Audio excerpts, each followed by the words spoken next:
If you're an INFJ creator, one disappearing viewer can feel louder than 100 loving comments. Not because you're dramatic, because your brain turns consistency into meaning.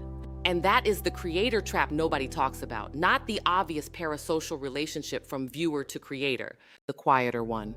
From creator to recurring viewer, the person who always comments, the person who always gets it, the person whose energy starts feeling familiar. And then one day they stop, they leave, they unsubscribe, they stop commenting. Their tone changes, or they just vanish completely without explanation. And if you're pattern-oriented and highly relational, your brain doesn't process that as random. It starts asking, did I do something? Was the connection real, or did I miss a signal? It's a journey that feels like a shared path, but sometimes the map we're following is drawn by our own psychology. Here's something nobody explains. The human brain is not very good at distinguishing repeated exposure from genuine reciprocity. The more often we see someone, the more familiar they feel.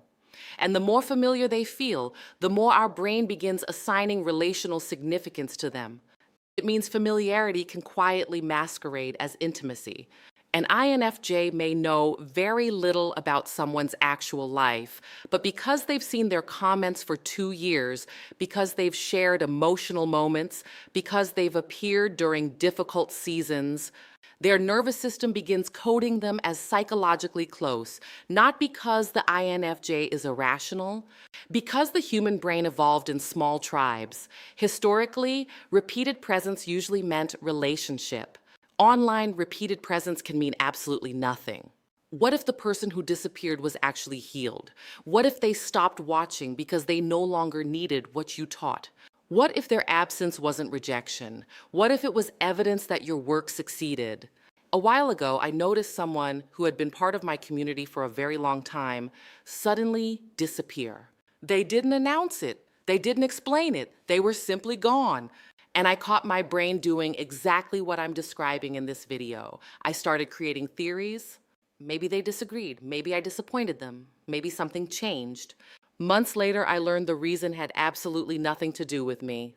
Life happened. And that's when I realized something important. The story my brain created hurt me far more than reality ever did. Quick note before we go further, the face and voice bringing you this video is Asil, Lisa Backwards, my digital twin. But the research, the analysis, the scripting, and every conclusion in this video were done by human Lisa. So what you're getting here is digital delivery, but human thought. And if you're watching this within the first 24 hours and the hype button is there for you, press it. That helps more people find this conversation while the video is still fresh. In the research world, when a meaningful parasocial bond ends, this can resemble a parasocial breakup, and stronger bonds tend to make those endings feel worse. That does not mean your reaction is irrational. It means your reaction is human. This discomfort stems from what I call the curse of emotional memory. INFJs don't just remember people. They remember moments. They remember the exact comments someone left during a vulnerable video, the exact encouragement that arrived on a difficult day, the exact sentence that made them feel understood. Most people remember interactions. INFJs often remember emotional fingerprints. And emotional fingerprints create attachment, which means the loss isn't always about the person. Sometimes it's about losing access to the feeling that person represented. And when that presence vanishes, we ask, why did the energy change? That question becomes addictive. Why addictive? Because uncertainty is expensive for the brain. Neuroscience suggests that prediction errors demand attention. When reality stops matching expectation, the brain burns resources trying to close the gap. In other words, the viewer disappearing isn't always what hurts. The unanswered question hurts. The lack of closure hurts. The missing explanation hurts. And INFJs are often unusually uncomfortable with unfinished emotional equations.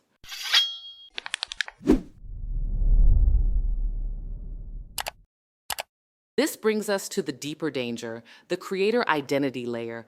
When your identity becomes attached to being understood, every disappearing person feels like evidence. Evidence that you're losing relevance, evidence that you're losing connection, evidence that you're becoming less meaningful, but audience movement isn't identity feedback, it's audience movement. That is why one unsubscribe can feel louder than 50 neutral analytics trends. It is not always the loss, it is the ambiguity. Why did the energy change? That question becomes addictive.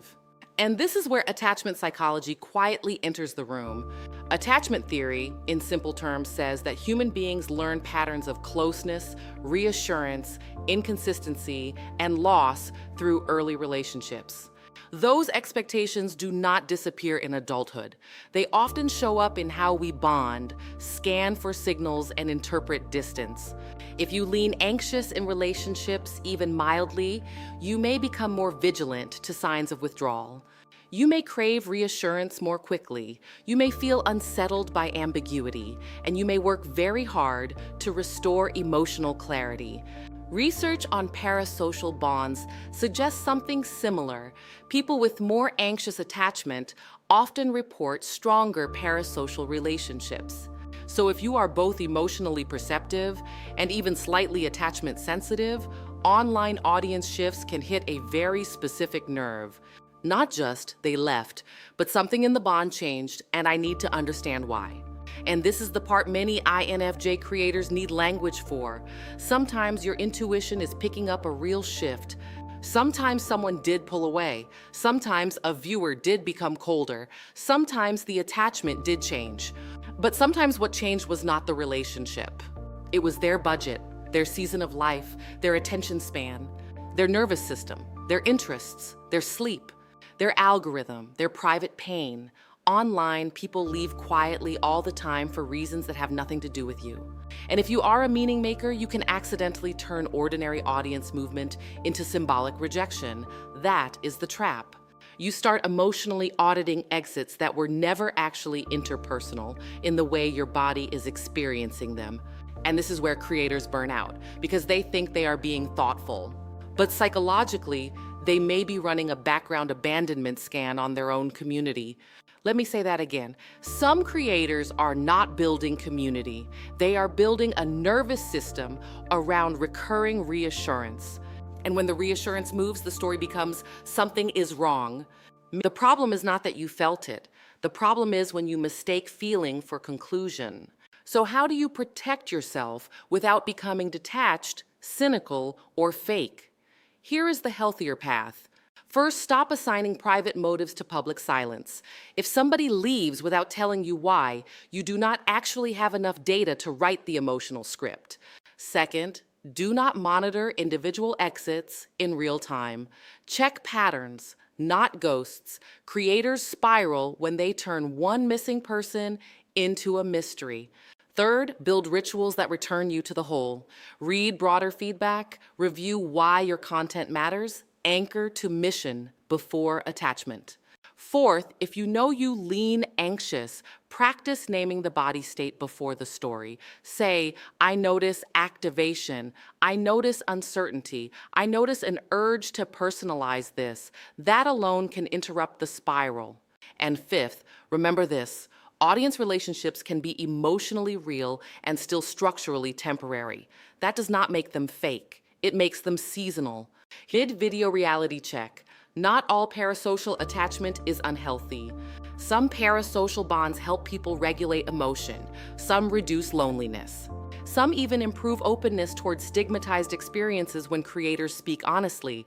So the goal is not to become cold. The goal is to become conscious. You do not need less heart, you need more differentiation. You need to know the difference between data, story, and wound. Data says that person used to comment and now they do not. Story says they must be disappointed in me. Wound says people always leave when something matters. Those are not the same thing. And if you do not separate them, your intuition starts getting contaminated by attachment alarm. Now let us name the experience I think many of you have had. A parasocial attachment shift is the moment a recurring digital bond changes enough that your body notices before your logic catches up. Maybe a loyal commenter disappears. Maybe a long-term member leaves. Maybe someone who used to write with warmth becomes brief and distant. Maybe a viewer who once felt emotionally present becomes analytically cold. Maybe your engagement drops and suddenly your mind starts attaching names and faces to the silence. Their growth might have taken them beyond the need for this specific conversation, and that's okay. Finally, we must distinguish between three experiences that INFJs often struggle to separate: intuition, anxiety, and attachment. Intuition says something changed. Anxiety says something bad happened. Attachment says, please don't leave. And the challenge is that all three can feel identical inside the body. Learning to untangle them is the key to digital peace. Remember, your value isn't measured by who stays, but by the truth of what you share. And maybe that's the lesson. The next time one disappearing viewer feels louder than 100 loving comments. Before you write the story, before you assume rejection, before you turn silence into a verdict, remember, you never actually know what chapter someone else is living through. Sometimes people leave because they're overwhelmed. Sometimes they leave because they're healing. Sometimes they leave because life simply pulled them somewhere else. And sometimes they quietly carry something you taught them into the next season of their life. The truth is, the internet was never designed to give us emotional closure. That's why so many emotionally intelligent people end up searching for meaning in places designed for attention, which is exactly why I created the Off the Algorithm community. Because some conversations deserve more than a comment section. They deserve depth, they deserve context. They deserve real people having real conversations about psychology, emotional intelligence, self-awareness, creativity, and the things most people are thinking about but rarely say out loud.